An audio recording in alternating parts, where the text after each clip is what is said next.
everyone. Welcome to another live stream. And this is 9:02 p.m.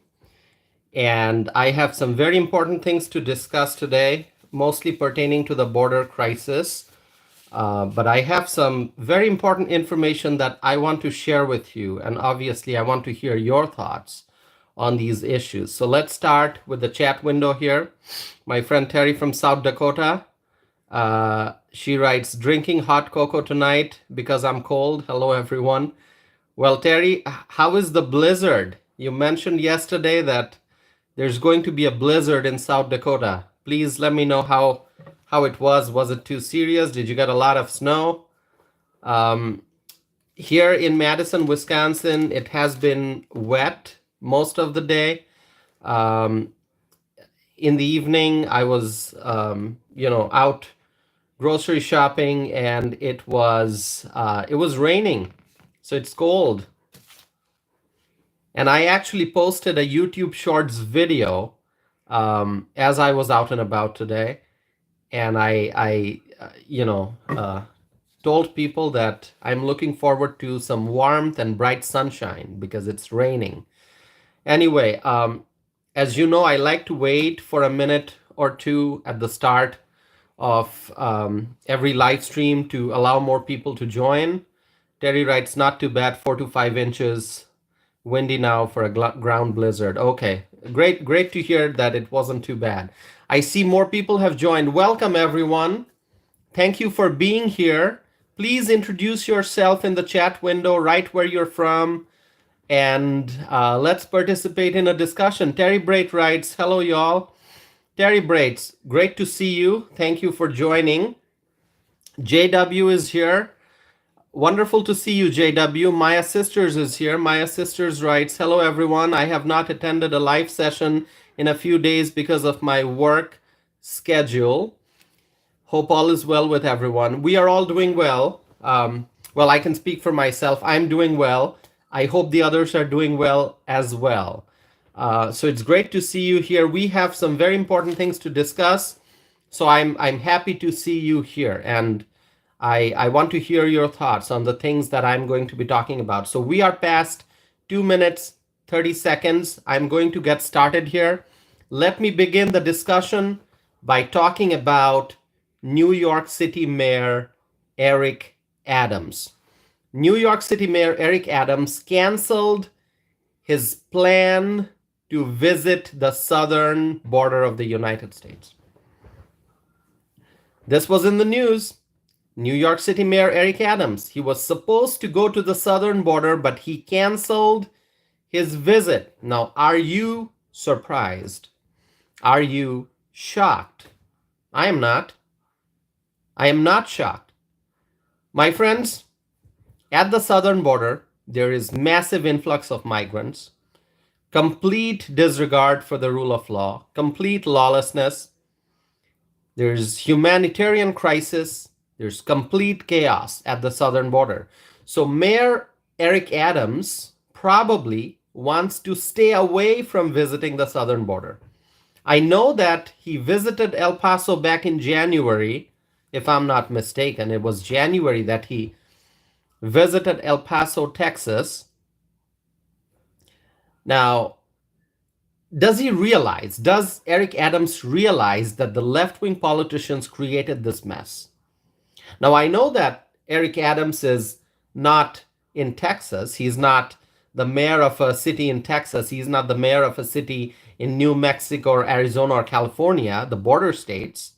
He is the mayor of New York, which is far, far, far, far away from the border areas, but he is part of the left-wing politicians club who are favoring the illegal immigrants. Biden kept the border open, and liberal mayors like Eric Adams and Brandon Johnson, they are giving taxpayers resources, taxpayer funded housing and other services to the migrants.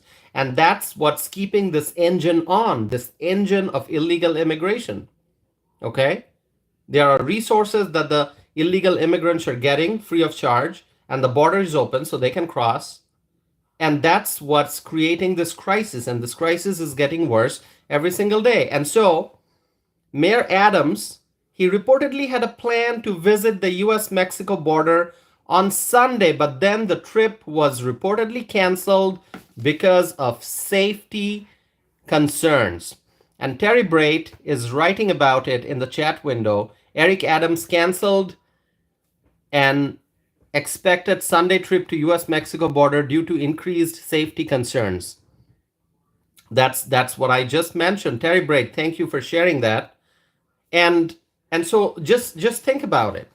Safety concerns, and that's why Mayor Eric Adams of New York City canceled his planned visit to the US Mexico border on Sunday. Now, let me talk about what's going on all over the country. There are safety concerns all over the country because of more than 10 million illegal immigrants who have come into the country, and they are spread out all over the United States. Unknown people, we don't know their background, we don't know their history, and they are here. The illegal immigrants are here. We don't know who they are. We don't know where they're coming from. We have no knowledge of their background. Okay? And so there are safety concerns all over America because, as I said, millions of illegal immigrants, we don't know who they are. They're here all over the country. And so everyone understands that there are safety concerns. But think about it. Mayor Eric Adams, he has people who can protect him. If he visits the border, there will be people to protect him. And still, he canceled his trip because of safety concerns. Wow. Now think about an average American. Think about an average American who does not have security personnel. An average American, when you are going out shopping, when you are going to the park, when you're going to the bank, when you're going to your friend's house, when you're going to your workplace, when you're going to your place of worship, when you're going to the restaurant, wherever you're going, if you are an average American, you are by yourself. You don't have security personnel. You don't have bodyguards. An average American cannot afford security guards, and yet we are faced with the security challenges, the safety challenges that are the direct result of the left-wing politicians and their open border policy.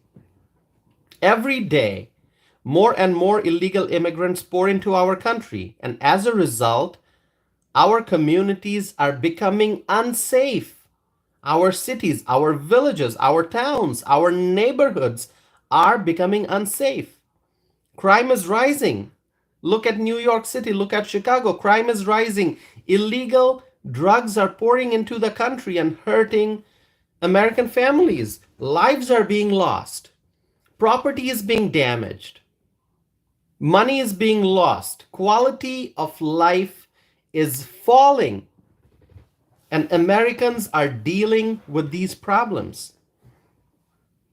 And as I said, an average American does not have private security, does not have security personnel, does not have bodyguards. Mayor Eric Adams canceled his trip to the southern border because of safety concerns. Being a mayor with security guards, he had to cancel the trip because of safety concerns. And think about all the people living in the border communities. Think about Americans living in cities and towns near the US-Mexico border. Think about all those people and the challenges they are facing. Think about those communities and the safety concerns in those areas. What are those people dealing with every day? The people who are living in communities close to the southern border. Those Americans. Think about the homeowners. Think about the landowners and everyone else living in the border communities in America. Think about what kind of safety concerns they are dealing with every day, every hour. And Eric Adams of New York City, the mayor of one of the largest cities in America, the mayor of one of the most important cities in the world, okay? New York City is not just an important city in America, it's one of the most important city in the world. And Eric Adams is the mayor of New York, and he canceled his planned trip to the southern border because of safety concerns. And that's why I want you to think about all those people, all those Americans who are living in the border communities. What are they dealing with? What kind of safety challenges are they dealing with every single day? Let me look at the chat window here for a second. Terry writes, it's dangerous walking down New York streets. Exactly. As I mentioned, crime is rising. Illegal drugs are pouring into the country. And the situation in New York City is really bad. And many American citizens living in New York City, they don't feel safe in that city. And that's why so many people are moving out of not just New York City, people are moving out of New York State. And I don't remember the numbers right now, but I know I talked about it previously on this channel. Either it was a live stream or it was one of my pre-recorded videos that I published. Might have been a podcast episode. But I did talk about it. I talked about how many people are living New York City, New York State because of the problems. And same for California. A lot of people are living California because they don't feel safe anymore. California, when you look at a city like San Francisco, it's not a good place to raise a family. Unless you're super wealthy, if you're living in a mansion with security guards, with, lots of security features, cameras, whatnot, then it's probably okay. If you're driving really expensive vehicles, if you have multi millions of dollars, it's probably okay. But I'm talking about the hardworking average American. San Francisco is not a good city for the hardworking average American. In fact, it's unaffordable. You can make more than $100,000 a year and you'll still struggle to live in a city like San Francisco. It's just unaffordable. The cost of living is so high. But when you live in a city that's so expensive, you're probably going to expect good things in the city. No. In San Francisco, there are many illegal immigrants. And even when you look at the American population, there are many people who are struggling, many homeless Americans, many people who are suffering because of drug addiction. Lots of problems in San Francisco.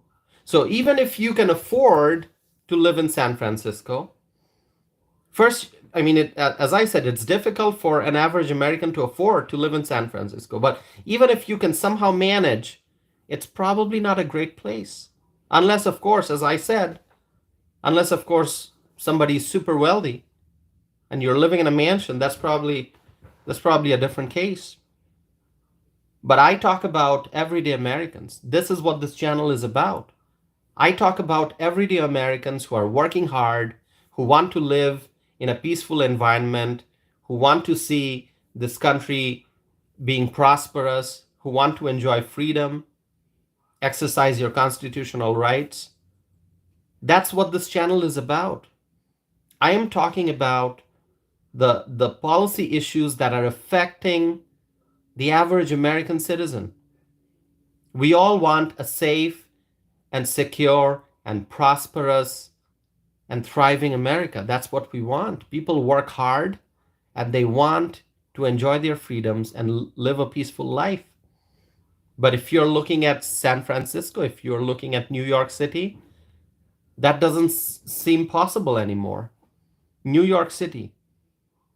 The city is suffering because of homelessness, because of drug addiction, because of high cost of living, and now because of the influx of migrants foreign nationals who are in New York City and they are expecting free housing, free food, free medical services. So, what are the people of New York City dealing with? Safety concerns. And Mayor Eric Adams, he canceled his trip to the southern border because of safety concerns. The country is being flooded with migrants. Many of them are lawless, as we know. And migrants are taking over people's homes by invoking squatters' rights. I talked about this. Just look at my videos, the last few videos that I posted.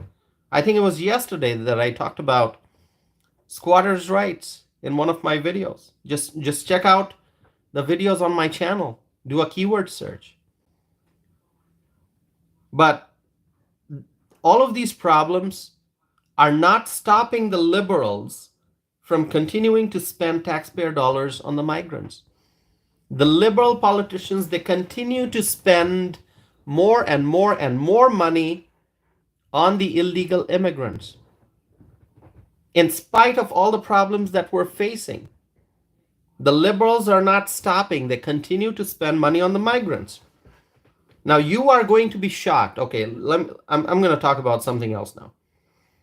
You are going to be shocked if I tell you how much money the city of Chicago has spent to feed the migrants since 2022. Any idea? Do you have any idea? Can you make any guess? If I reveal to you the dollar figure, you're going to be shocked. So let me look at the live chat window here for a second. Maya Sisters is writing. What is Maya Sisters writing? Let me see. Maya Sisters writes, did you hear San Diego School District is laying off 400 employees because of the budget? Student enrollment has declined because middle-class families cannot afford to live in the city. Maya Sisters, I did not see that news, so thank you for sharing that. I know I have my laptop here with me, so I'm going to do a search because that's pretty shocking. Now, I'm going to be talking about Chicago in just a minute, but let me pause and let me look up the news that Maya Sisters just shared. Okay, I see it now. I see it. I see it here. So this is a news that I'm looking at from March 4th of 2024. So from 21 days ago. So this is 21 days old. It says San Diego Unified discusses plan to lay off 400 plus teachers, others. Wow, this is shocking. This is shocking. So Maya Sisters, thank you for sharing this information. Thank you for sharing this information. And I see Pamela Hernandez is here. Pamela, welcome to the live stream. I see Badger Den is here. Badger Den, it's good to see you. Thank you for being here. Badger Den writes, "What up, City of Angels?" Badger Den, are you talking about Los Angeles? Are you asking that question to Pamela Hernandez? Because Pamela, if I remember correctly, she mentioned that she lives in Los Angeles. Are you talking to Pamela, Badger Den? Okay, let me just see one more thing here. Okay. Yeah, I see the news. I see different news reports about San Diego Unified, the school district, laying off teachers. So I'm going to be give me 1 second here. There's a news from March 21st, which is just 4 days ago, and the news headline is taking a closer look at layoff notices impacting San Diego County school districts. Okay, so yes, Maya Sisters, thank you for bringing this to our attention. I'm going to be looking more at this news. Okay, so I didn't know about this. Okay, I did talk about San Diego in the past, but I didn't know that the school district planned to lay off hundreds of teachers maybe, or teachers and staff. I don't know. I'm going to be looking at it. So thank you for bringing it to my attention. Badgerden writes, I'm speaking to Pamela. All right. Yeah. What's up, City of Angels? Absolutely. We want to know what's going on in Los Angeles. Uh, I hope, I hope that California will soon have a Republican U.S. Senator. I'm talking about Steve Garvey. And so there will be better days in California, hopefully, better days for the City of Angels, Los Angeles. Um, Vicky Polly, is it Polly? Uh, or is it Polly? I may not be pronouncing it correctly, but Vicky, I'll just call you Vicky. Vicky, thank you for being here. Is this your first time? Vicky writes from Jones Mill, Arkansas. Wonderful, Vicky. Thank you for introducing yourself. I'm guessing this is your first time, Vicky. If it is, please let me know. Um, so Pamela writes, she's addressing Badger Den. Are we talking about what it used to be? But I live here. Just kidding. Okay. Um, Vicky writes no. So, okay, so this is not your first time. So you've been here before. Okay, all right. Wonderful. Thank you for being here. I see there's conversation going on in the live chat window. This is what I love to see. We love talking to each other. Vicky writes, I've stopped in before. Wonderful, Vicky. Wonderful. Thank you for being here. Terry writes, love to Arkansas governor. Arkansas has a great governor. Sarah Huckabee Sanders. Isn't she an amazing governor?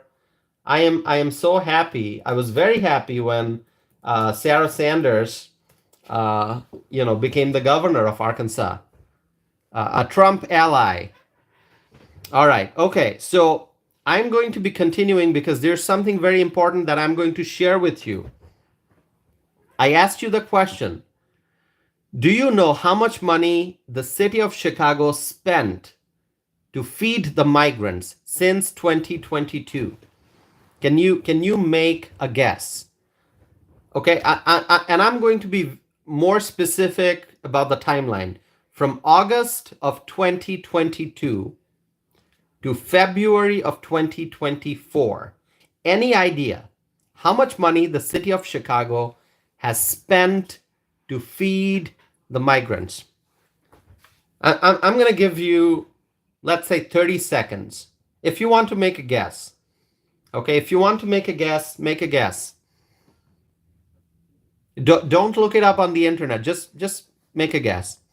A year and a half, $500 million. Terry Brait writes $500 million. Okay, let me.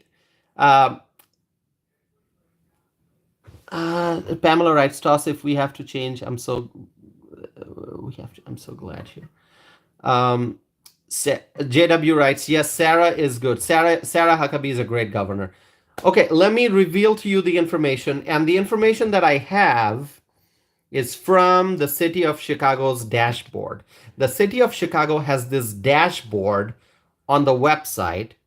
It's the cost dashboard. And so according to the dashboard, the city paid around $31.3 million to provide food to the migrants between August of 2022 and February of 2024. This is just talking about food. We're not talking about housing and other services. Imagine that figure. Think about it. $31 million to feed the migrants from August 2022 to February of 2024. And then think about how many meals $31 million could buy for the homeless Americans. We have homeless Americans across the country. How many? Terry Brait writes, I was off a little bit, huh? So Terry Brait, this is just the meals, If we start talking about the housing, the medical services, the clothes, and so many other costs, then it's going to be, a lot more, okay? A lot more, right? So, and once again, as I said, this information is coming from the city of Chicago, okay? So I didn't do my own research. I didn't do my own calculations. I got the information from a news report which got the information from the City of Chicago's dashboard, which is publicly available on the website. So $31.3 million, let's just round it up. Let's say $31 million to feed the migrants. Think about how many meals you could buy with $31 million to feed the homeless Americans, to feed the American senior citizens. And this is not all. There's a nonprofit in Chicago that reportedly used state and private funds to feed migrants, and in the process, they reportedly spent over $17 million. $17 million. And that's a lot of money. And I'm going to keep asking. How many meals could that kind of money buy if you wanted to feed the American citizens who are homeless? So Badgerden writes, all of that could have fed homeless veterans. Exactly. Not just homeless veterans. So many young, so many children, American children living in poverty. So many disabled Americans. So many senior citizens. And of course, veterans. And so, spending all that money, but that doesn't mean that the migrants are all happy. Okay? I mean, Billy Wiggins is here. Billy, good to see you. Good to see that you're here. Vicky writes, Sarah is the best governor, and she's all about our state and country. Yes, Sarah Huckabee Sanders, just a wonderful governor. And Mike Huckabee, her father, really, I mean, he is one of my favorite political figures, Mike Huckabee. So he is wonderful. And let me just share with you here real quick. I may have said this before, and those who have been following my channel, you probably know this, but I write a lot. I write letters to editors and op-eds. And so far, I have been published, since 2019, I've been published over 100 times. So more than 100 writings that I've written have appeared in newspapers and publications across the country. You know, some of the names I'll just mention: Chicago Tribune, Boston Globe, Pittsburgh Post-Gazette, the Philadelphia Inquirer, Milwaukee Journal-Sentinel, the Wisconsin State Journal, the Western Journal, and I'm missing a few names, I think. USA Today. Did I mention USA Today? So, my writings have the Capital Times, which is in Wisconsin, the Dodgeville Chronicle, which is in Wisconsin. So my writings have appeared more than 100 times in different publications across the country. And, also New York Daily News, also New York Post, the Washington Times, the Washington Examiner. So my writings have appeared in many publications. And Mike Huckabee, on 2 different occasions, he shared my op-eds on his Facebook page, okay? So, my op-eds have appeared in the Western Journal, which is a conservative publication, and 2 of my op-eds were shared by Mike Huckabee. So Mike Huckabee read my op-ed, and he shared it on his Facebook page, and he also commented. So not only did he share, but when he shared, he also wrote some of his comments. So he wrote a post. And this happened twice. Okay, so, I just like to mention that. So I love Mike Huckabee, and obviously Sarah Huckabee Sanders is just a wonderful, wonderful governor. Pamela writes, can I get your autograph, Pamela? Thank you. Your words give me a lot of encouragement and enthusiasm. So yes, I'd love to give you my autograph if you really want it. I'm not a national celebrity, okay? I'm not a national celebrity, but if you want my autograph, hopefully, someday we can meet if I'm doing an event. Vicky writes, I have had poetry published in newspaper. Wonderful. Vicky, I'm glad you mentioned poetry, because I have self-published 2 books of poems years ago. This was around, 2008, 2009, 2010. If you want to read my poetry, you can check out my poetry books. I self-publish those. The first book is named She Has Surrendered to Slumber. She Has Surrendered to Slumber. You can look it up. You can go to Amazon. You can look it up. You can just search it on Google, search it on the internet.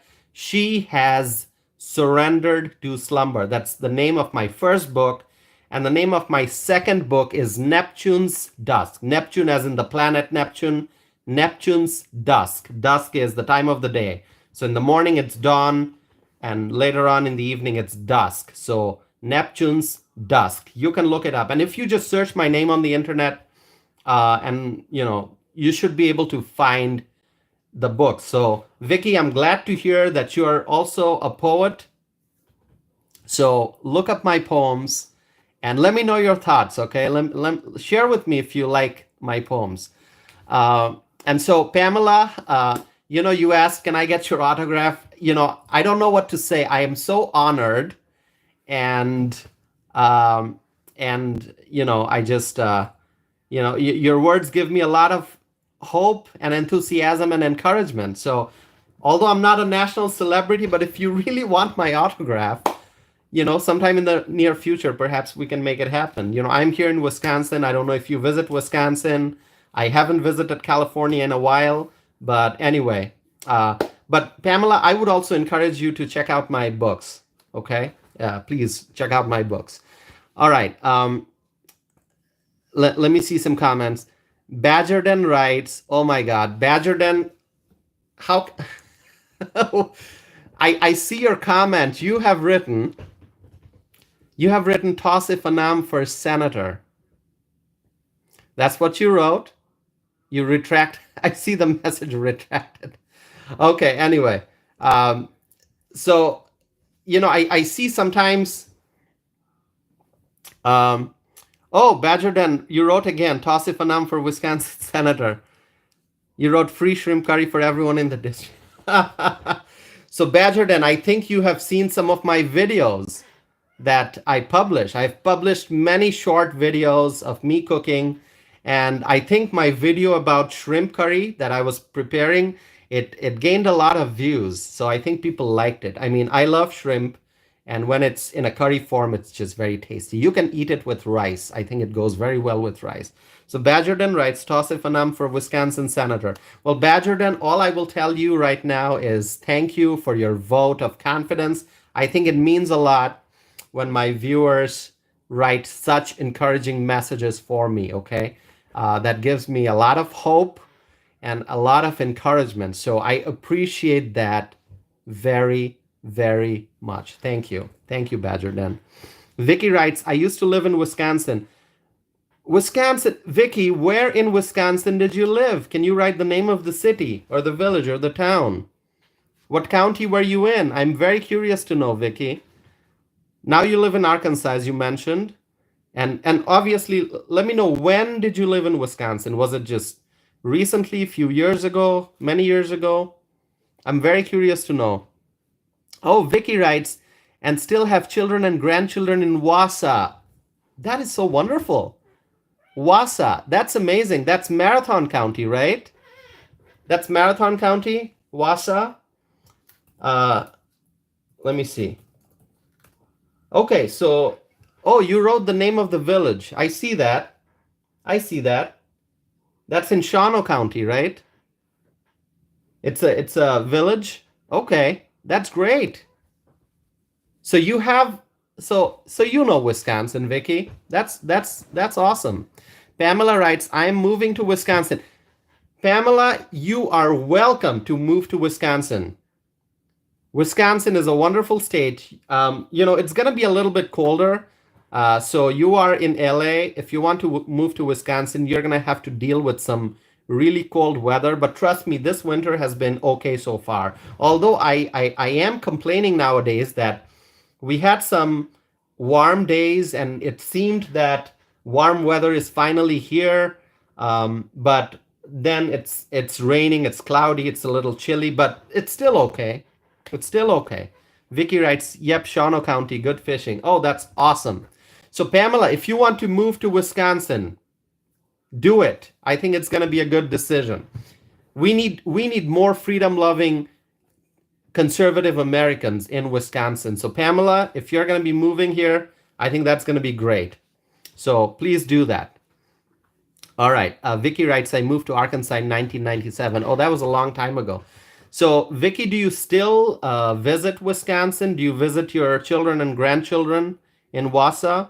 Wausau is an amazing, amazing area. And you know, back in 2017, um, the Republican women in Marathon County, they had invited me to speak at one of their luncheons. So I was a guest speaker at a luncheon talking about immigration. This was in 2017. So it was a few years ago. And this was the Republican women in Marathon County. And you know, I have friends in Marathon County, and they are just some wonderful people. So yeah. Uh, see, it's so wonderful having these conversations here.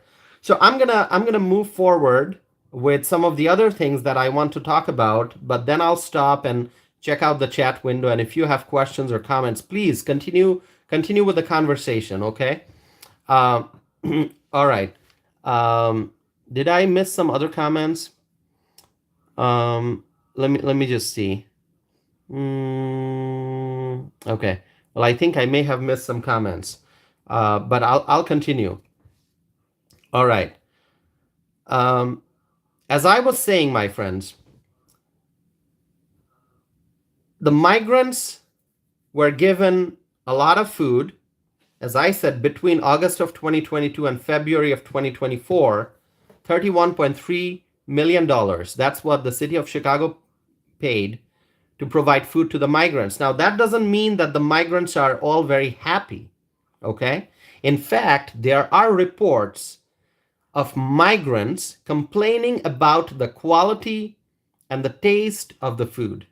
They have complained that the food was cold, or it was not tasty, or the food was not sufficient. And I understand that food is a very personal thing.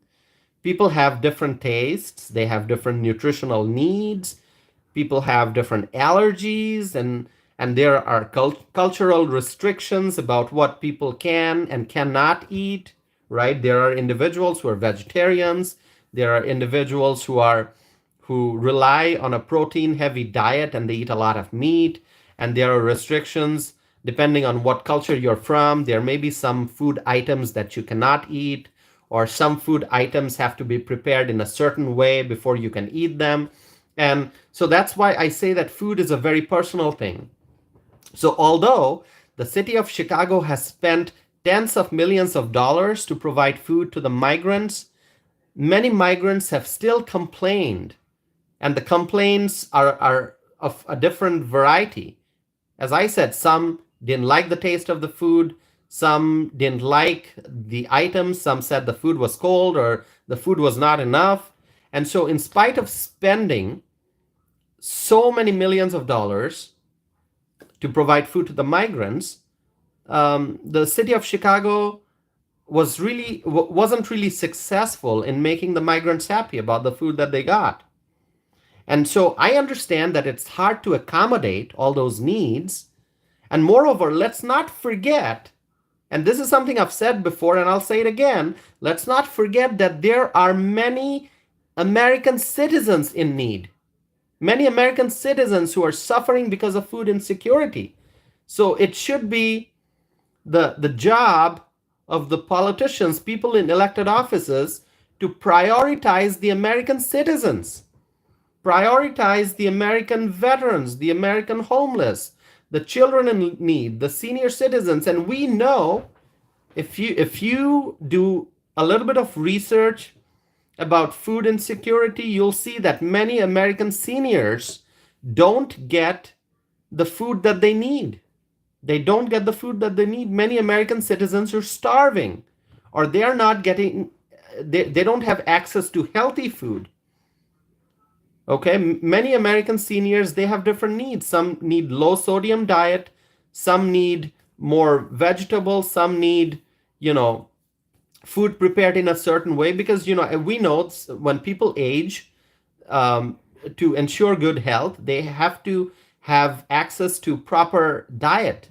And so there are many American senior citizens who suffer from food insecurity, and they're not getting the food that they need. Their nutritional needs are not being met. And here, the city of Chicago, they're spending tens of millions of dollars on the migrants, and the migrants are still not happy about the food that they're getting. So let me pause and look at the chat window here. Um, so um, so Billy writes, that's why they gave them food cards to buy their own food. So Billy, you're from New York. So you're talking about the prepaid cards in New York, right? You're talking about the prepaid cards that the city gave. Let me just take a sip of my tea, which is lukewarm by now. By the way, my cup is a Wisconsin themed cup. See, it has picture of Wisconsin dairy product and cow and other Wisconsin features. So as I was saying, Billy, you're referring to the prepaid cards that the migrants were given in New York. Now let me just say, I saw that news, I talked about it, that the city of New York was giving, and maybe still are giving, prepaid cards to the migrants so that they can buy food. And it was being reported that the prepaid cards would be used for only food and baby supplies. Okay. Now, my question at the time was, and it still is, how do you ensure that the prepaid cards will be only spent on food and baby supplies, right? How do you ensure? I mean, is there going to be someone who's going to be auditing each and every transaction on those prepaid cards? How do you ensure that the migrants are not spending the prepaid card money on other things, which are not food and baby supplies? So what the New York officials came up with, the solution that they had for this, was to ask the migrants to sign an affidavit. Okay, and I've talked about it a few times on this channel, but because the topic has come up, I'm repeating it. The New York officials said that the migrants will have to sign an affidavit promising that the food will that the prepaid cards will be only spent on food and baby supplies. Now, think about it. The migrants are individuals who have entered the United States illegally, right? They have crossed the southern border illegally. They have violated our nation's immigration laws. So individuals who have violated our nation's immigration laws, people who have broken our nation's laws, can you really trust them that they are going to sign an affidavit and they are going to follow the words on the affidavit? I mean, these individuals have already broken our nation's laws, and now we're asking, the New York City officials are asking them to sign an affidavit. Are they going to respect the words in that affidavit? I mean, that's my question. I mean, it's kind of ridiculous, this whole concept. So let me read some other comments here. Pamela writes, how ungrateful we have to be grateful when it comes to food. Absolutely. We have to be grateful for each and every bite of food that we get. And food has become so expensive. I mean, I do grocery shopping and I see how prices have gone up. I mean, like a pot of strawberry jam that I used to pay less than $5 for, now it's $7 or more. Of course, prices vary depending on what product you're buying, what brand. Teresa Ross is here. Teresa Ross, thank you for joining. It's good to see you. So, food prices have gone up so much, whether you're buying processed food, whether you're buying fresh produce, whatever you're buying, inflation is so difficult. Inflation is causing so much of pain and suffering for the American citizens. And so, yes, we have to be grateful for the food that we have access to. Pamela writes, food gets wasted and thrown away. Makes me sad. Yeah, I don't like it when I see that food is being wasted. My friend Terry writes, didn't New York go through the same food problem, wasted? So came the food cart. Yep, we have seen reports that a lot of food intended for the migrants were wasted. And so it's not like the liberal politicians, as they are providing food to the migrants, that they are ensuring that food is not wasted. We have seen reports of food being wasted, a lot of food. Okay, and then on the other hand, we see American citizens who are hungry, who are homeless. They don't have access to nutritious food. So this situation is just, I mean, when you see what liberal politicians are doing in places like New York and Chicago and Denver and many places in California, it's a complete dysfunction. It's unbelievable how money is being wasted, how food is being wasted. It's unbelievable. It's heartbreaking.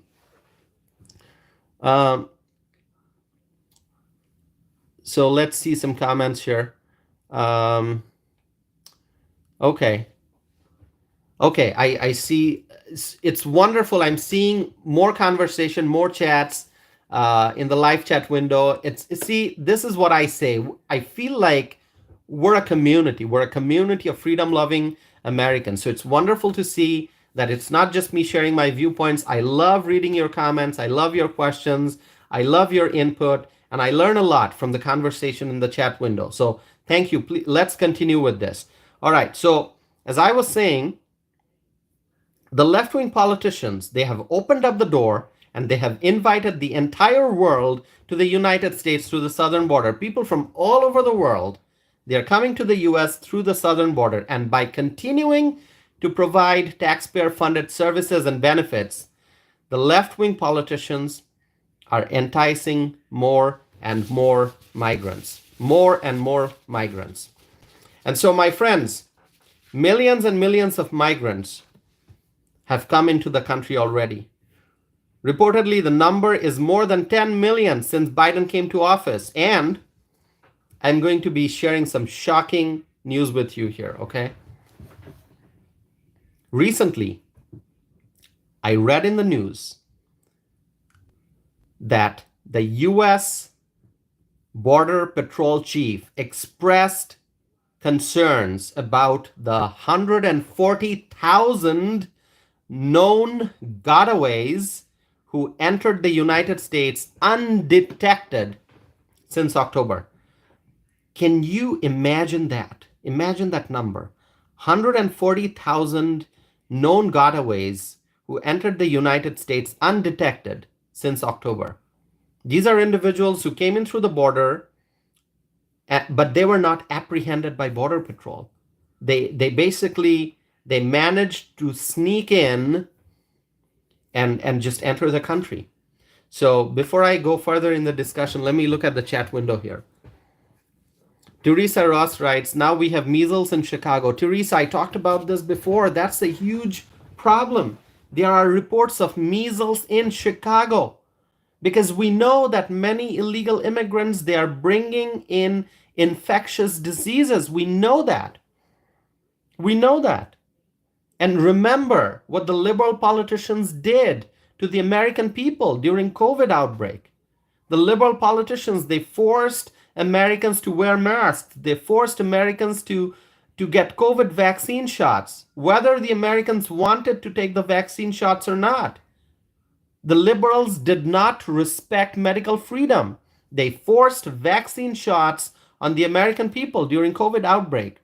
They forced businesses to shut down. They forced people to stay at home. Many businesses were hurt. Many Americans, they lost their income. They lost their savings in the process. So during the COVID outbreak, the liberal politicians, they pushed various mandates on the American people. Wear masks, get vaccine shots, shut down your businesses, stay indoor, stay at home orders. All those things happened. And now, the same liberals, they're allowing illegal immigrants to enter the United States and in the process, the illegal immigrants are bringing in infectious diseases.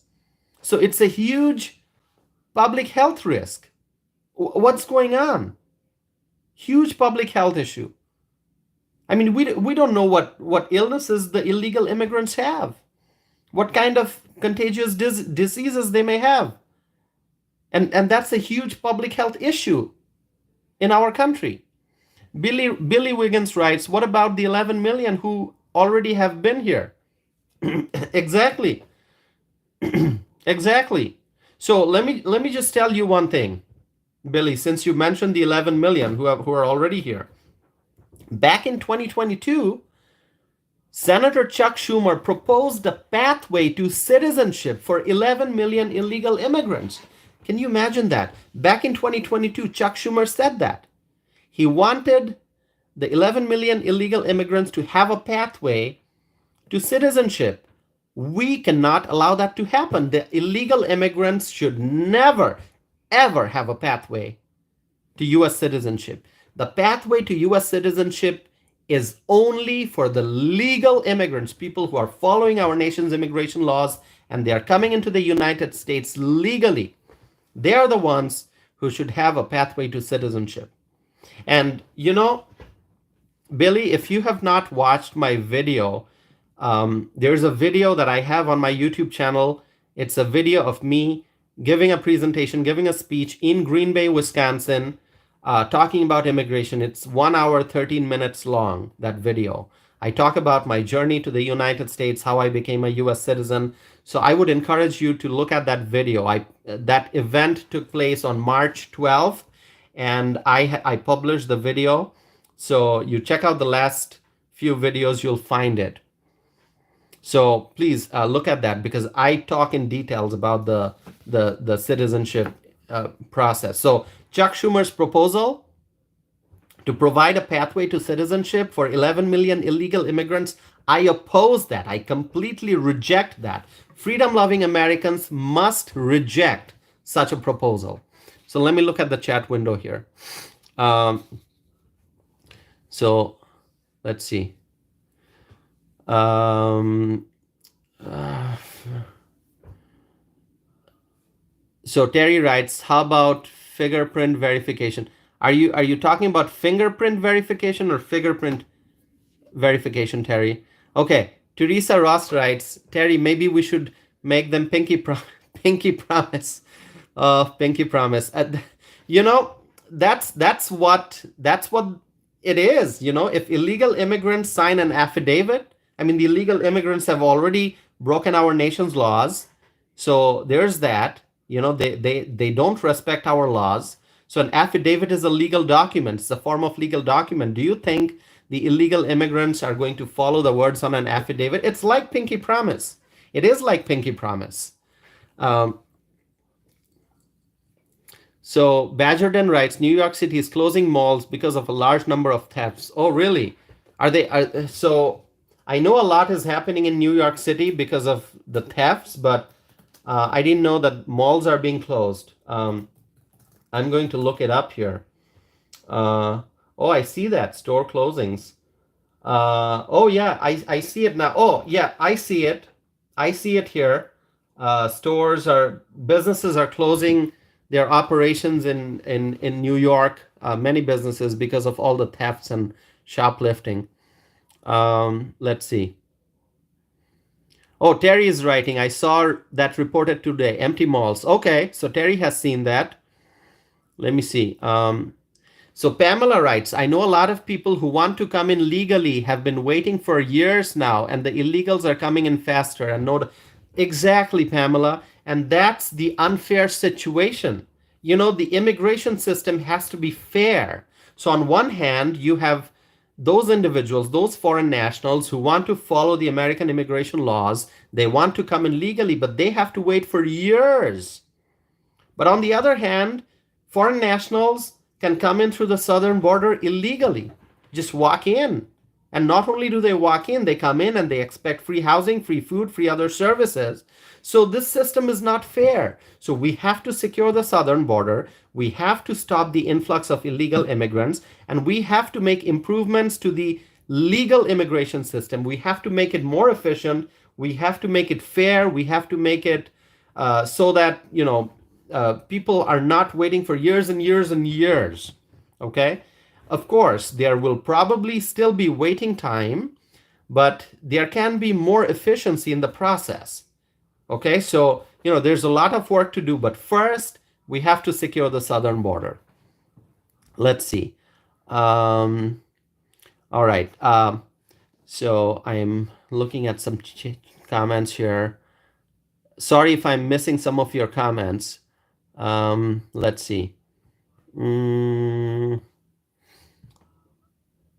Okay. All right. I'm going to continue. I think I have missed some of your comments, but I will be coming back and reading those.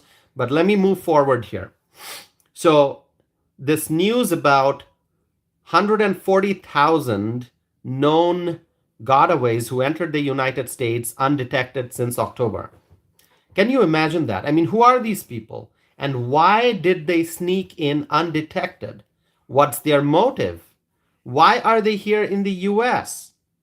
There's a severe crisis, and the crisis just keeps getting worse every day. And Border Patrol Chief said that what keeps him up at night is the 140,000 gotaways. I mean, this is a crisis beyond imagination. And I'm going to share with you some data that I found on an official government website. Reportedly, in fiscal year 2021, the number of gotaways was over 389,000, more than 389,000. That's fiscal year 2021, that's the number of gotaways. 389,000, more than that. In fiscal year 2022, so the next fiscal year, the number of gotaways was 600,000. So fiscal year 2021, 389,000. Fiscal year 2022, 600,000, significant increase. And in fiscal year 2023, the number of gotaways was 860,000. I mean, think about it, 860,000. So from fiscal year 2021, 2022, 2023, you see the increase. 2021, 389,000. 2022, 600,000. 2023, 860,000. This is a record. This is unbelievable. The question is, what is going on in the country? What is going on? How can so many foreign nationals enter the United States undetected? And the gotaways are those who are not apprehended by Border Patrol. These are individuals and we have no information about. We don't know who they are. We don't know where they are from. We don't know their motive. We don't know why they are here. And we don't know where they went after they got in. These are the gotaways. And it's just unbelievable, the crisis that we are facing. And so the Border Patrol chief said that since October, 140,000 known gotaways have entered the United States, and this is what's keeping him up at night. He's very worried about the gotaways. Who are these people?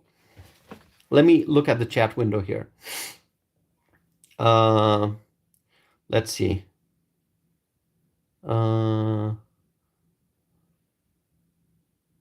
Okay. I see the conversations here. All right. So I'm going to continue because I have some more important things that I want to share.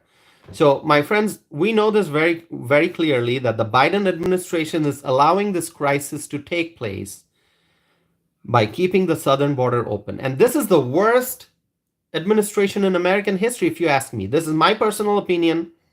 Okay.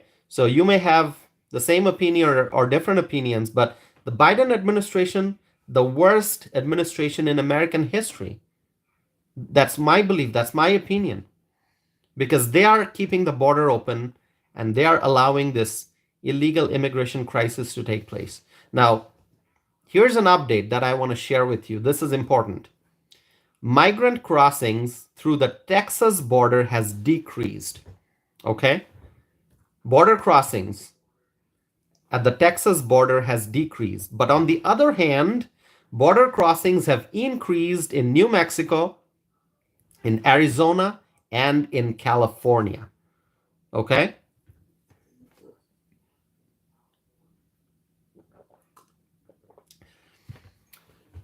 Now, you may be thinking, why did border crossings go down in Texas? And why did border crossings increase in New Mexico, Arizona, and California?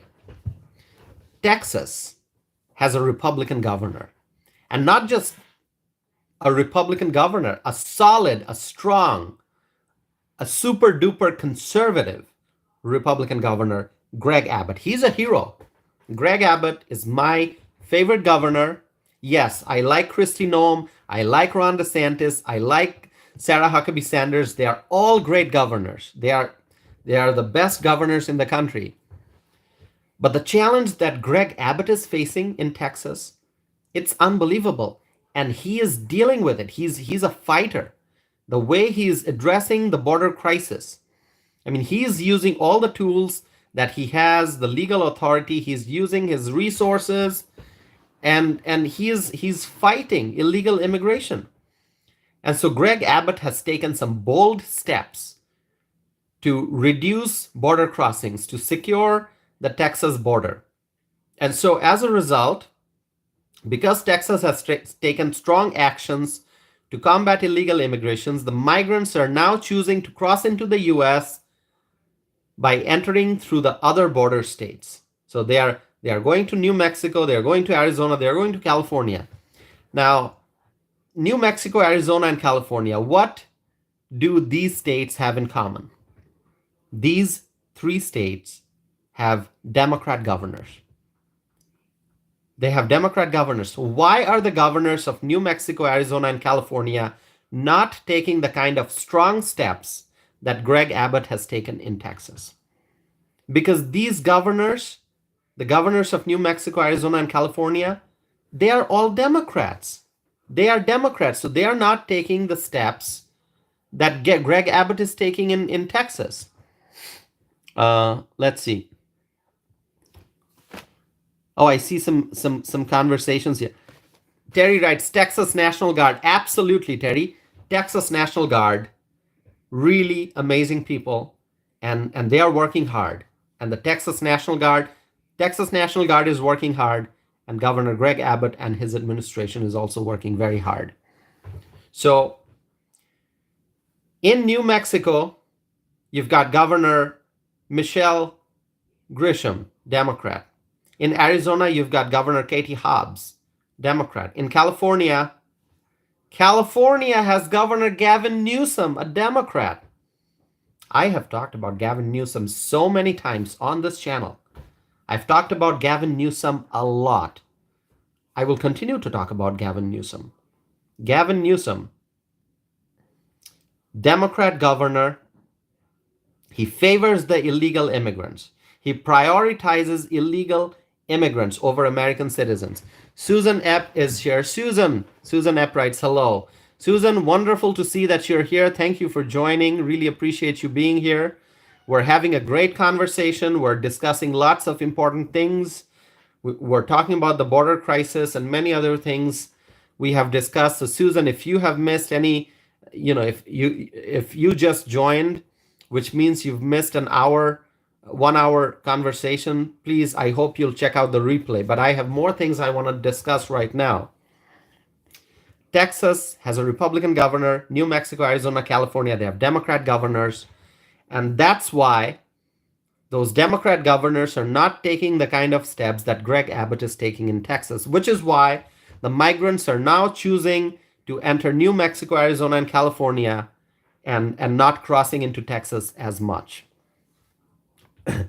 I want to talk about Kari Lake again. I want to talk about Kari Lake, who is running for Senate in Arizona. It would be great if Kari Lake would have been the governor of Arizona. I would have loved it if Kari Lake would be the governor of Arizona. But anyway, the 2022 election is in the past. And as we look forward to the 2024 election, I will say that I'm looking forward to seeing Kari Lake win the Senate race in Arizona. I would love to see Kari Lake win the U.S. Senate race in Arizona. Let me look at the chat window. Susan writes, Newsom said he wants to build new apartments near San Diego for the border jumpers and give them rent free rent for 2 years. Really? I didn't see that news. Susan, I'm going to have to look it up. So thank you for sharing that piece of information. I'm going to be looking it up. So thanks for sharing it. I see some more comments here. Let's see. You know, the live chat window just keeps vanishing, so I have to bring it back. And sometimes I don't see all the messages all at once. Let's see. Okay. Brush the. Okay. So I'm gonna go forward with the discussion, and I'll come back because I have something to say about the 2024 election. So 2024 election, Gary Lake is running for Senate, and I'm looking forward to seeing Kari Lake win the Senate race in Arizona. Now, I think the Republicans need to win the Senate and gubernatorial races in New Mexico and Arizona. Remember the 2022 election in Arizona. I was looking forward to seeing Republican Blake Masters defeat Democrat Senator Mark Kelly, okay, in 2022. I was looking forward to seeing Blake Masters defeat Democrat Senator Mark Kelly, but that did not happen. That did not happen, unfortunately. So the people of Arizona have an opportunity to elect one Republican senator this fall.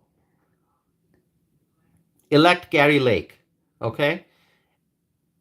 And then Mark Kelly's term ends in January of 2029.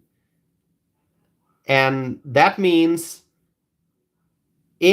so his term, so Mark Kelly, U.S. Senator from Arizona, his term ends in January of 2029. So we don't know yet if Mark Kelly will run for re-election in 2028. If he runs for re-election in 2028, then we need a great Republican candidate to run for Senate against Mark Kelly. Okay? And Teresa writes, Trump backs Kari Lake.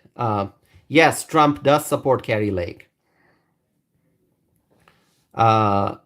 Terry is writing, Tosif, make sure your chat is set to all messages, not just the top messages. Thank you, Terry. I'm gonna make sure I do that. Thank you for that tip. Kari Lake, Pamela writes, Kari Lake is an awesome lady. She is wonderful. She's gonna be a great leader. I would have loved to see her as the governor of Arizona, but since that didn't happen, I'm hoping to see her as the U.S. Senator from Arizona. So I'm really hoping she wins. Okay. So if Mark Kelly runs for re-election in 2028, I'm hoping that there would be some great Republican candidate to run for Senate against Mark Kelly.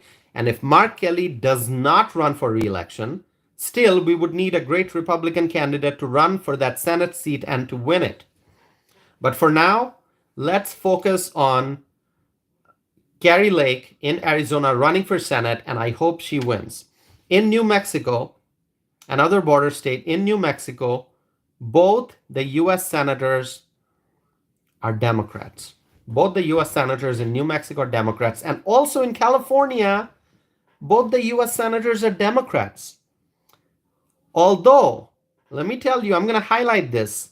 There is an opportunity for Republicans to win a Senate seat in California.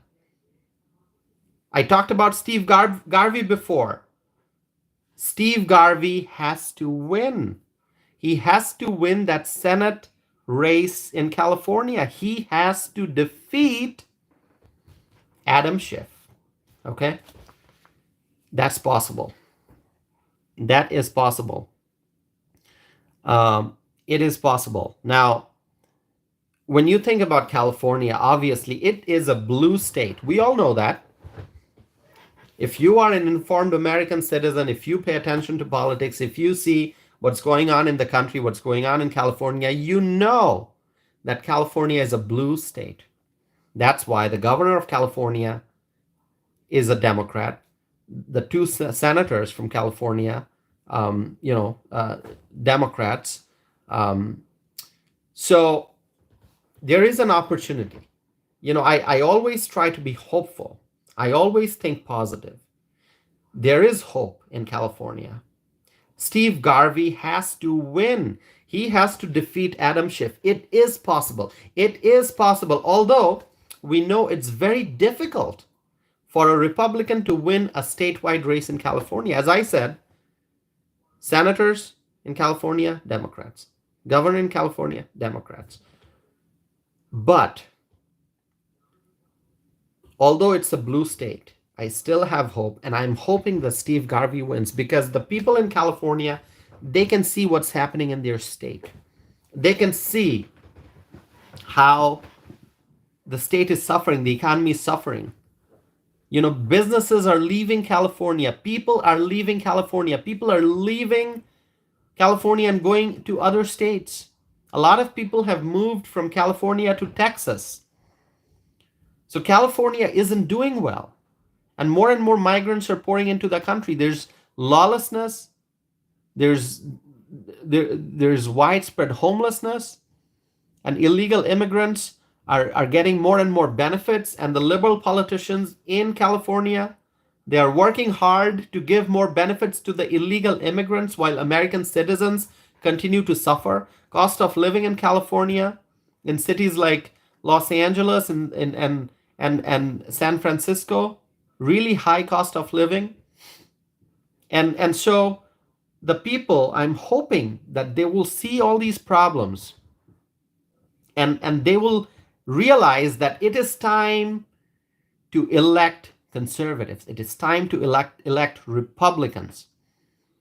And I'm hopeful that Steve Garvey will win. There's no guarantee. There's no guarantee in politics. In politics, you never know what's going to happen. Political pundits, they like to make predictions. They like to do forecasting. They like to throw in probabilities. They say, oh, this candidate has a 50% chance of winning or a 60% chance of winning. Political pundits, what do? They'll just put labels on all these races. They'll say in California, there's a Senate race and it leans Republican or it leans Democrat or it's heavily Democrat or it's guaranteed Democrat. So they throw out all these numbers and probabilities and predictions. But really in politics, you cannot make prediction. Anything can happen. You just don't know. And so anyone who's thinking that, oh, it's impossible for a Republican to win a U.S. Senate race in California, I understand why somebody would say that. I get it. But we cannot lose hope. We cannot lose hope. And Steve Garvey, I'm hoping Steve Garvey will win. I'm hoping for some major victories in 2024. And I'm keeping the presidential race aside because if you've been following my channel, you know that I'm voting for Trump 2024. I am looking forward to seeing Trump win the presidency. But keeping that presidential race aside, let me just say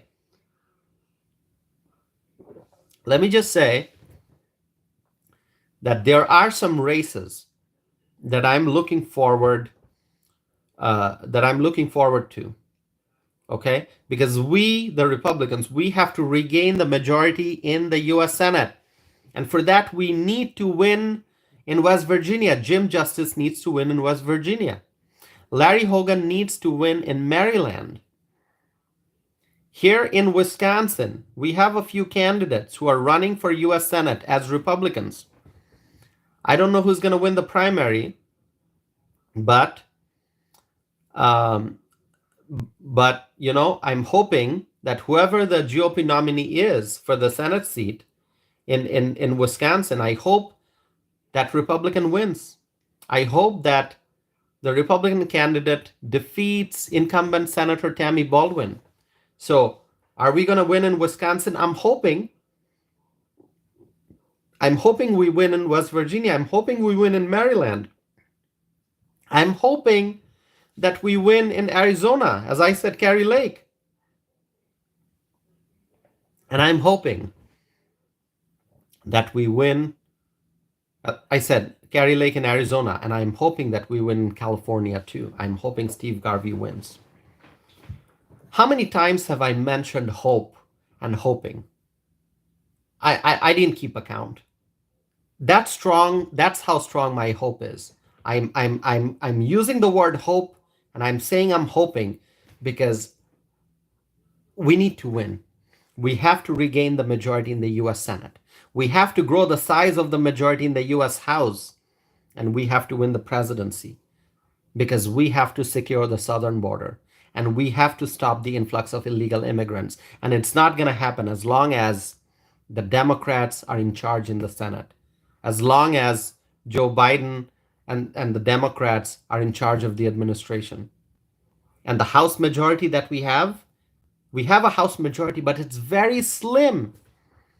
And as Mike Gallagher, congressman from Wisconsin, as Mike Gallagher, he reportedly is planning to leave his office next month. And if he does that, once that happens, our majority, our House majority, is going to be even more slim. We need to increase the size of the House majority. And so, my friends, as you can tell, I'm very eager to see the Republicans regain the majority in the US Senate. It'll be a great victory. I know we can do it. It is possible. It is possible. It's about economic stability. It's about border security. It's about repairing our relationship with our international allies. It's about supporting the men and women of law enforcement. It's about combating crime. You know, there are so many things. It's about making America energy independent. Do you want to see America energy independent? Do you want to see America as a country that is not relying on foreign energy? Energy independence, that's very, very needed. We need it. Remember gas prices when Trump was in office. Remember gas prices when Trump was in office, and look at the gas prices now. Pamela, in California, you're probably paying, a very high price for gas, much, much higher than Wisconsin. Our gas prices are now hovering around $3.2, $3.3 per gallon, which is very high. It should be $2 per gallon, or 2.1, or maybe 2.2. I don't think it should be more than 2.5. Honestly, gas was below $2 when Trump was in office here in Wisconsin. And when Biden came to office, gas prices reached a high of $5. Gas prices hit that $5 mark per gallon in Wisconsin. That's how high it went. And it never went down to the original level. We're still paying more than $3, significantly more than $3 per gallon. People cannot afford this.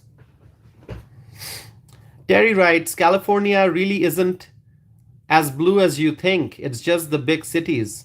Check California vote by county. Exactly, Terry. I'm going to look at that. Okay, so thank you for mentioning that.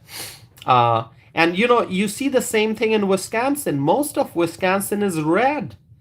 Most of Wisconsin is conservative, but you have got some big areas, some urban, some heavy Democrat areas like Dane County and Milwaukee County, and some college towns that are full of Democrat voters.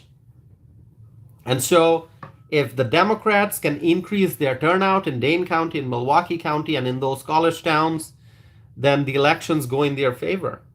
If conservatives can get out the vote in the rest of the state, then Republicans win. That's why Wisconsin is a purple state. That's why we say it's a battleground state. Sometimes the Republicans win statewide races. Sometimes the Democrats win statewide races. It's all about voter turnout. It's all about the swing voters too. There are many voters who don't have any commitment towards the Republicans or the Democrats. They are independent voters. They judge each candidate by studying the candidate. They vote for the person, not for the party label. And so the independent voters, the swing voters, are extremely important. And I'm hoping that the independent voters are paying attention. I'm hoping that they are paying attention to what's going on in the country. Okay, really, I want to know, when the independent voters, okay, when they see high gas prices, when they see crisis at the border, when they see the massive influx of illegal immigrants who are expecting free housing, food, and other services, when the independent voters see that the illegal immigrants are occupying the seats in the waiting rooms outside emergency departments, they are they are they are they are going to the illegal immigrants are going to the emergency departments to receive care while they are not paying the bills. What do the independent voters think? American citizens are having to wait in line to receive services in the emergency department because many illegals are showing up to the emergency rooms and they are expecting care and they don't pay the bills. Who pays the bills? There's a lot of uncompensated care, and which is why many hospitals and health systems are under tremendous pressure because they are providing all these services to the illegal immigrants, but they're not getting the reimbursement. They're not getting the bills paid. They're not seeing, revenue coming in. And so that's really destabilizing America's healthcare system. I mean, we have tremendous problems, my friends. And I've mentioned this before that I am a healthcare policy analyst by training. So if I start talking about healthcare policy, I'll easily go on for, another hour easily. So I'm not going to go into that. But I think we all understand somebody has to pay the bill. When I show up in an emergency room, okay, I have a copay. I have a copay. Or maybe, depending on what insurance plan you have, if you don't have a copay, maybe, if you have some co-insurance, your insurance company makes payment to the providers, but then you also have to pay a portion of the bill. So there's a system in place. But illegal immigrants, they're showing up. They don't have health insurance coverage. I mean, in fact, they're relying on taxpayer dollars for housing, for food, for medical, for other services. And they are also relying on the American taxpayers for, they're relying on the American healthcare system to provide services to them free of charge. But somebody has to pay the bill. The hospital cannot absorb that cost. If the hospital does absorb that cost, then it leads to losses. And if the losses continue, then hospitals and health systems will shut down. What's going to happen then? We know that in the United States, we have an aging population, which means that as time goes by, there will be the seniors will be a greater percentage of the population, which means, as people age, and this is natural, people will have more healthcare needs. People will have more healthcare needs as they age. It's the normal course of life. But if hospitals shut down, if healthcare systems shut down, if clinics shut down, who's going to meet the needs, the healthcare needs of the aging population? We already know that we don't have enough doctors in the United States. We need more doctors. And, I'm a healthcare policy analyst. Back in 2011, I was writing research paper, 2011, 2012, around that time frame. I was writing research papers. I think it was 2012, around that time, 2011 is when I completed my undergrad and I went straight into graduate school. So in 2012 and 2013, I was a graduate student.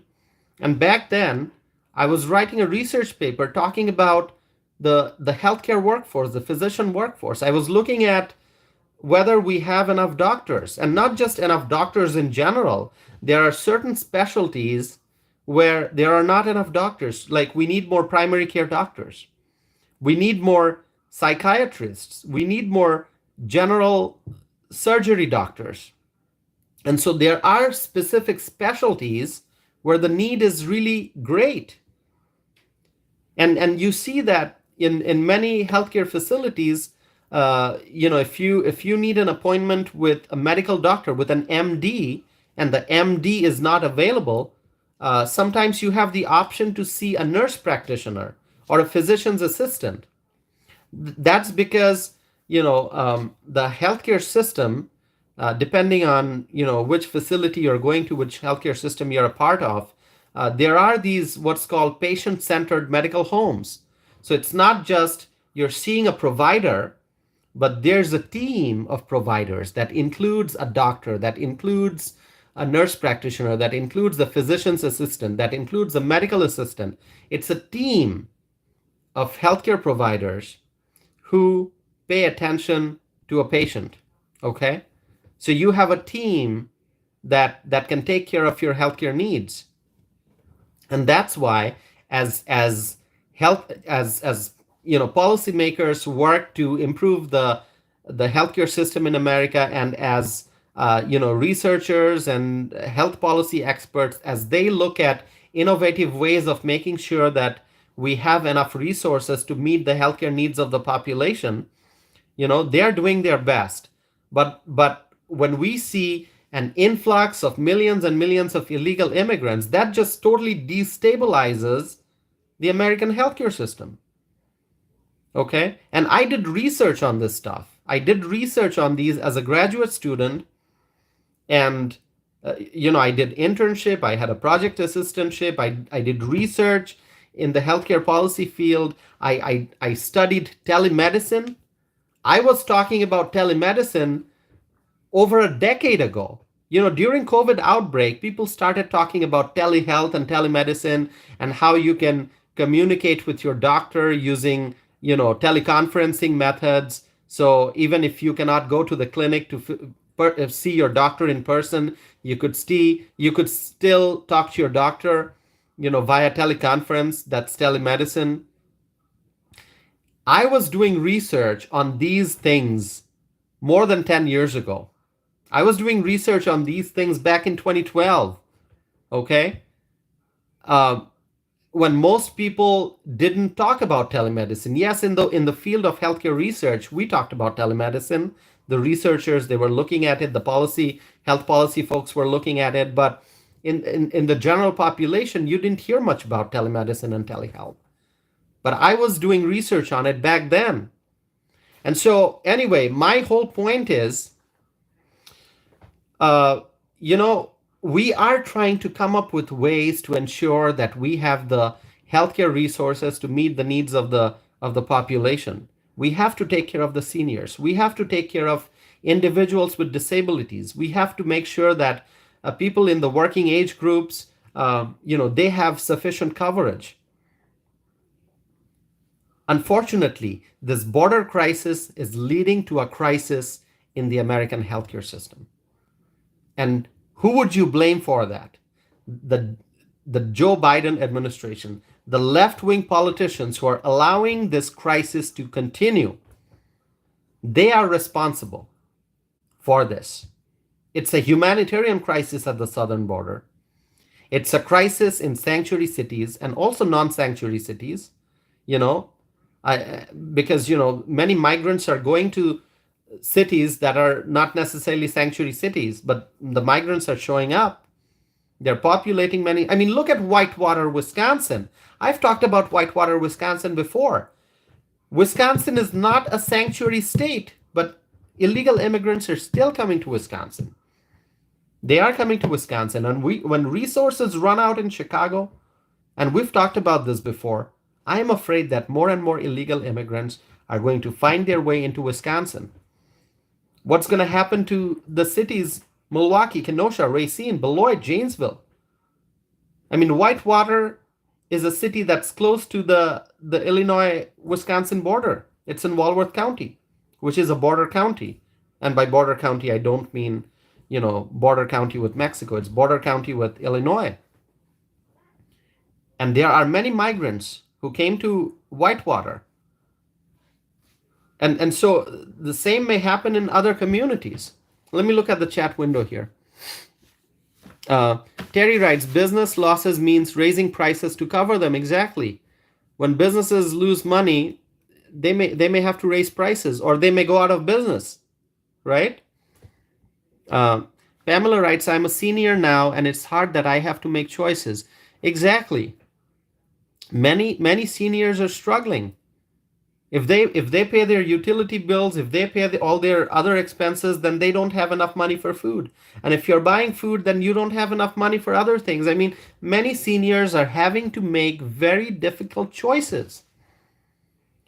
Pamela writes, I want a better life for my family and grandchildren. Exactly. We all want our lives to be better so that we can live in peace. We want the next generation to be happy and healthy. We want the generation after that to be happy and healthy.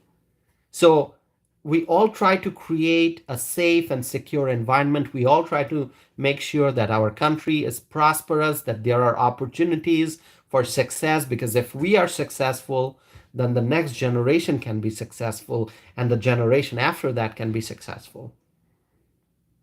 But the Biden administration, they are keeping the border open, they're flooding the country with illegal immigrants, and our taxpayer dollars are being spent on the migrants, and the American taxpayers are losing, the American citizens are losing. We are facing tremendous challenges.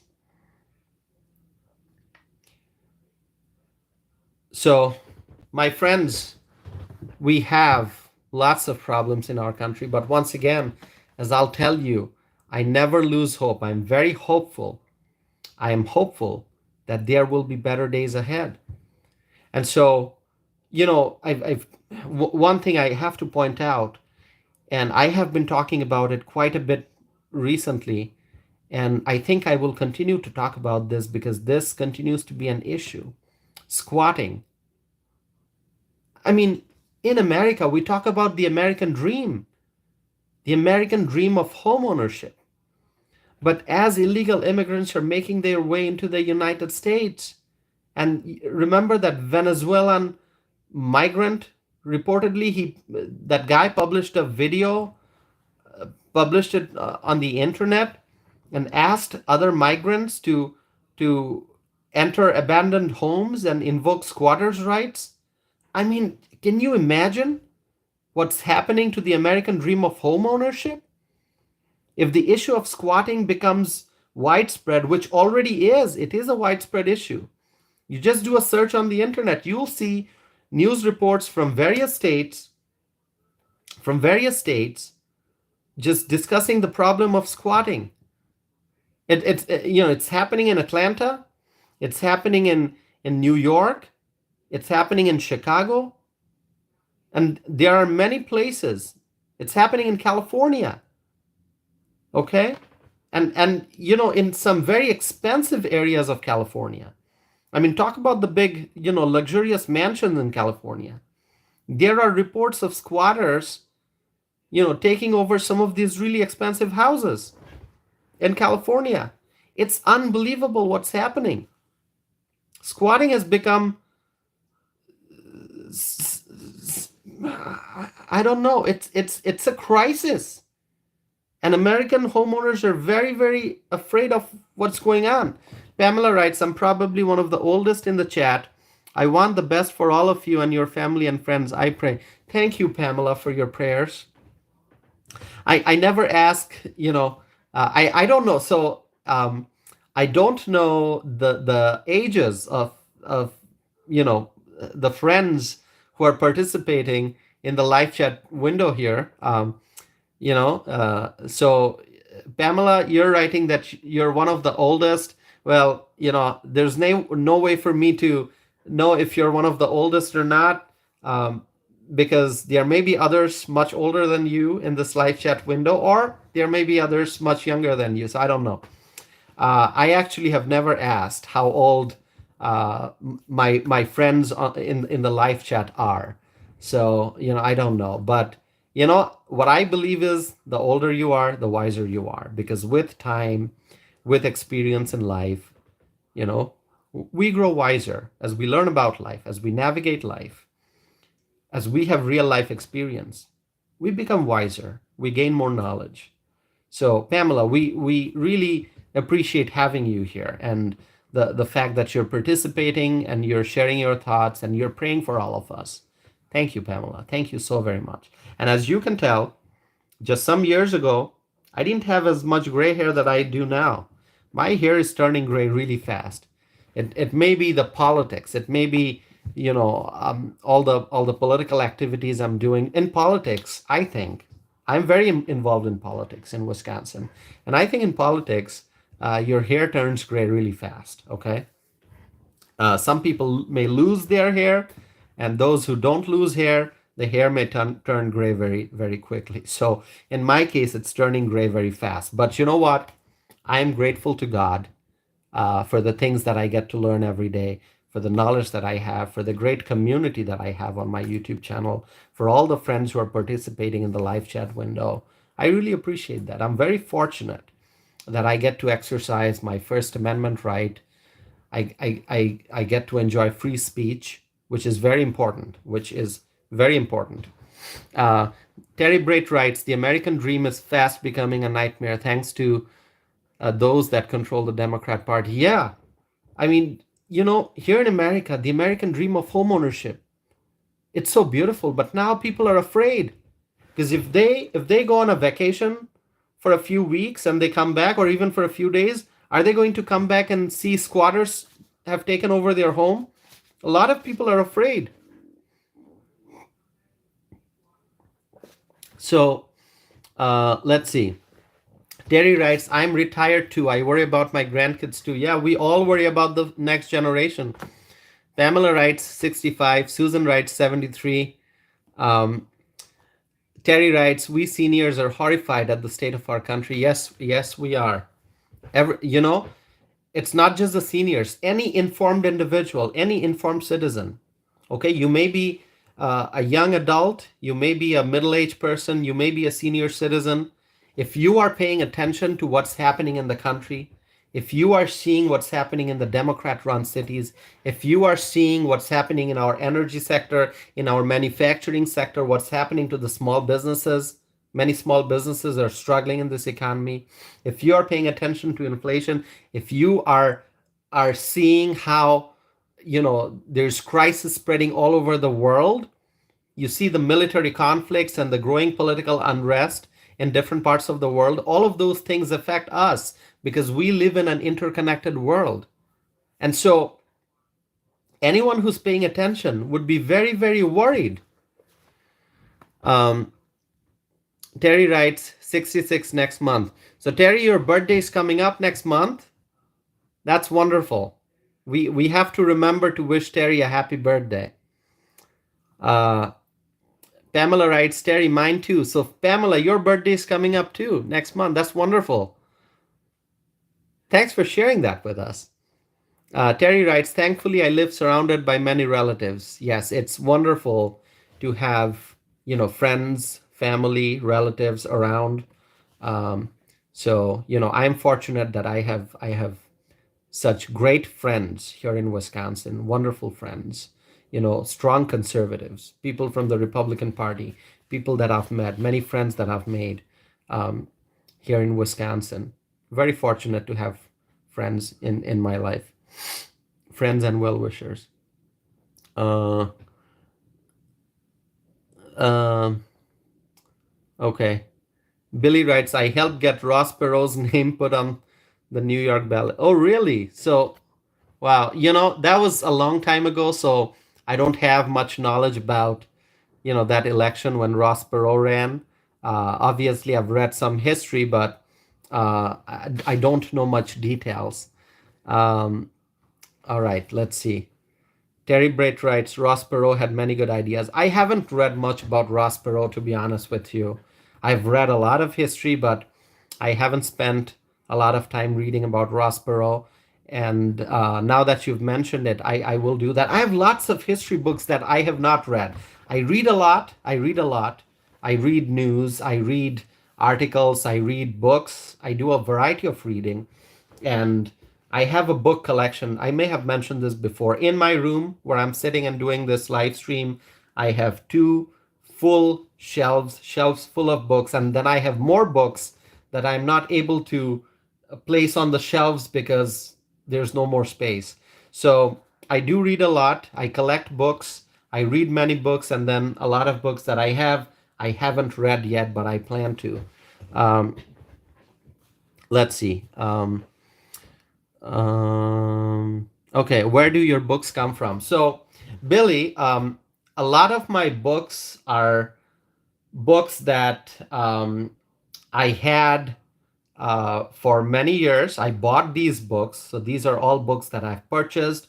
A lot of them are brand new books that I bought, and some of the books are used books, secondhand books. So if you are going to a bookstore, obviously you can buy brand new books, but then you can also buy used books that are, sold again. um, and then then a lot of my books are also books that I read for college courses. So I took literature courses in college. I studied political science. That was my major. So I have lots of political science books, and I studied healthcare policy in graduate school. So I have lots of healthcare policy books. And then I took literature courses, not just English literature, but also foreign literature in translation.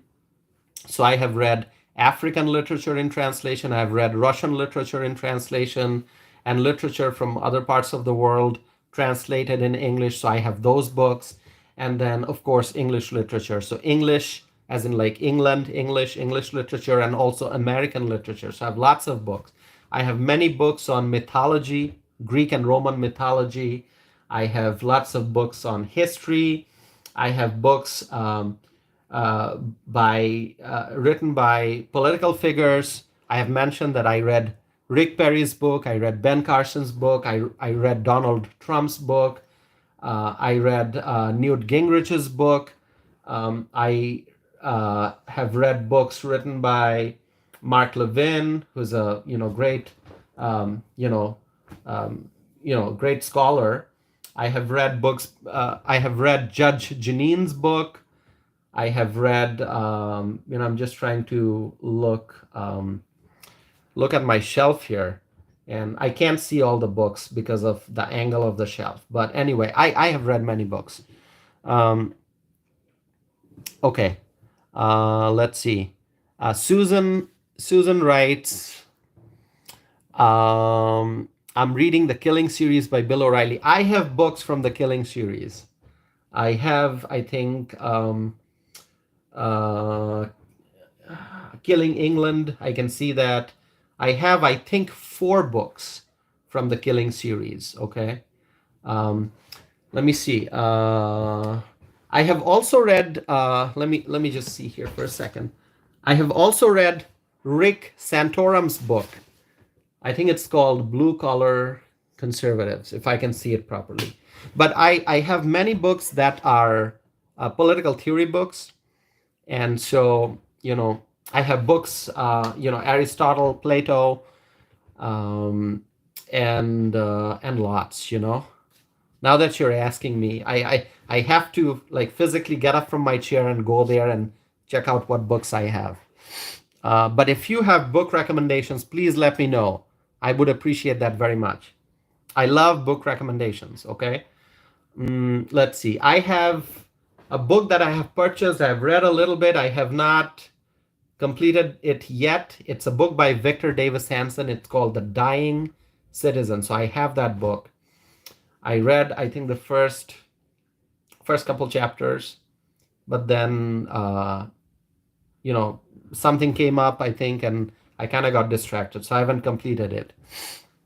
Let's see. Susan writes, I got the entire Killing series from a seller on eBay for $25. That's an awesome deal. If you are getting the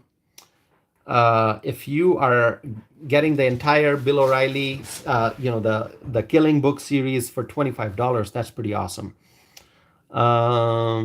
Okay.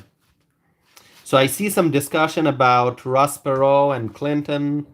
Now I'm more interested to read about that election when Ross Perot ran. So I may do that.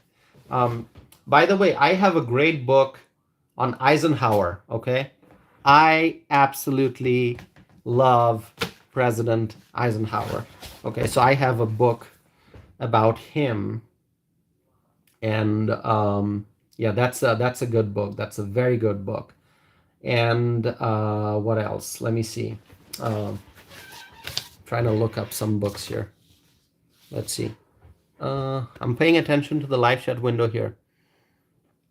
So Billy is giving me some book recommendations. Billy, I appreciate that. Yeah, if you have book recommendations, just write them in the chat window and I'll be able to look those up, soon, I think. Let's see. Pamela writes, I want to read more about uh, history. Any suggestions? There's a very good book.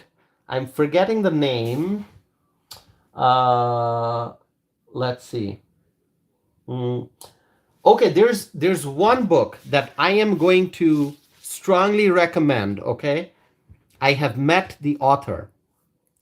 It's called it's not a history book. It's just a great book.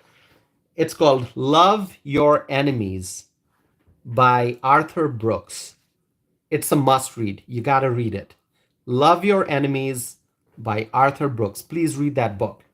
So, me and my mom, we were at a Barnes and Noble bookstore some years ago, and we were walking, we were shopping, and suddenly my mom picks up a book from the shelf, okay, from the store shelf, and she gives it to me. She hands it to me and says, I'm buying this book for you, okay, and it was the book Love Your Enemies by Arthur Brooks. And I read that book.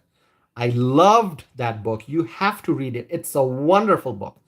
And then I had the opportunity to meet the author, Arthur Brooks. Okay. So I got a notification from my graduate school. Now, I had graduated by then, this was a few years ago. So years after I completed my master's degree. So, and I'm on the email list for the La Follette School of Public Affairs. So that's the name of the graduate school that I went to, the La Follette School of Public Affairs at the University of Wisconsin-Madison. So I'm on the email list for the La Follette School of Public Affairs, and I get a list of all the events that are coming up and what events they are having. When they bring in guest speakers, I get all those notifications. So I got an invite to an event, and Arthur Brooks was coming.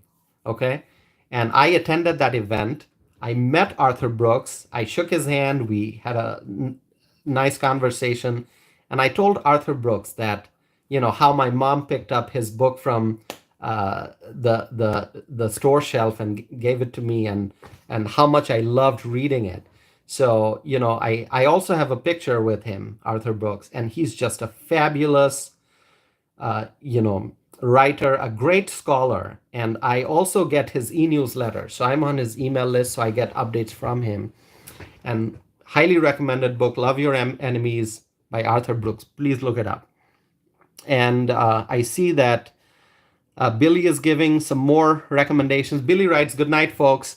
Well, good night, Billy. I have a few more things because Pamela asked for some book recommendations about history. I'm going to maybe stay here for a few more minutes, and I'm also going to head out, end the live stream.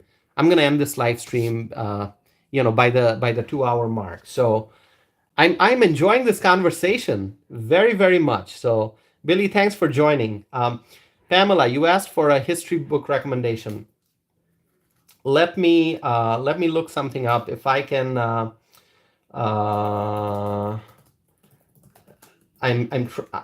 There's a book in my mind, but I am forgetting the name, so I'm gonna look it up here very soon. Let's see. Okay, I think I can just give me a few more seconds. I'm gonna tell you about a really good book that you're gonna love, I think. Let's see. Okay, this is a very good book that I have read. And Pamela, if you want to read history book, but not just a history book, something to do with the economy, just read this. It's a very good book. It's called JFK and the Reagan Revolution. It is written by Larry Kudlow. Okay, so Larry Kudlow's book, check it out.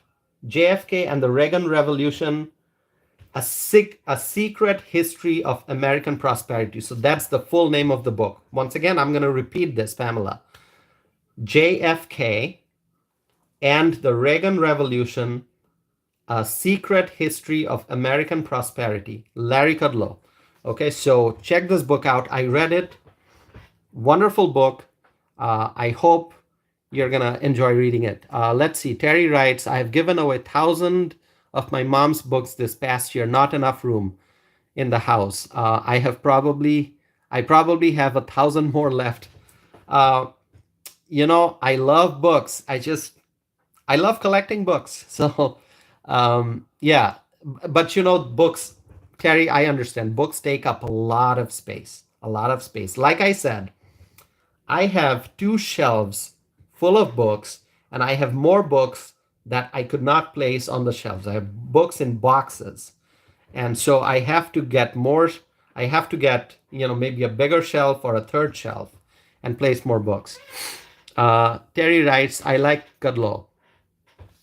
Kudlow, he's a great, scholar, great economic brain. I love listening to Larry Kudlow talk about the economy. And so JFK and the Reagan Revolution, A Secret History of American Prosperity. You should check out that book. Wonderful book. And then let's see if I have any more recommendations. I know I have more recommendations. I may be able to come up with some more names, and maybe I'll mention it in the next live stream. So, yeah. And yeah, the next thing I want to do is complete reading The Dying Citizen by Victor Davis Hanson. So that's on my list. Terry writes, I think Kudlow is on Fox Business Channel. I think so too, Terry. I think so, yeah. I think he's on the Fox Business Channel. Let me see. Larry Kudlow, Fox Business. Let me just do a check. Yeah, Larry Kudlow is on Fox Business. He currently serves as the host of Kudlow on Fox Business Network. Okay, and he's a Fox News contributor. Yeah. So yeah, Kudlow is on Fox Business, and yeah, I haven't watched Kudlow, the show on Fox Business Network, in a while, because life's busy and we don't get to spend much time in front of TV. Let's see. All right, a presidential advisor too. Exactly, that is correct. He advised President Donald Trump, the best president. All right, my friends, I see that we are past the 1 hour, 52 minute time mark. So what I'm going to do is wrap up this live stream. I appreciate you all for being here. Thank you so very much.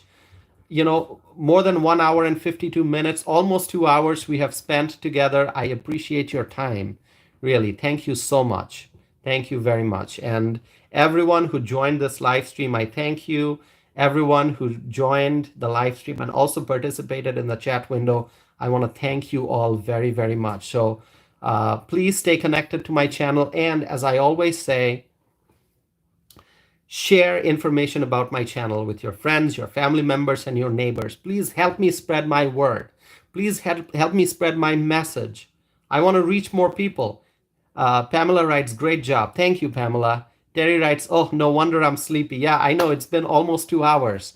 So I'm not going to, continue this particular live stream for much longer.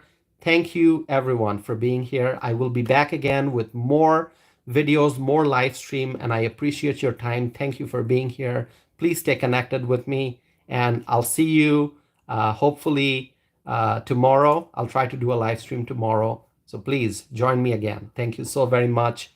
And if you want to email me at tausif@tausifanam.net. Once again, my email address is tausif@tausifanam.net. I look forward to hearing from you.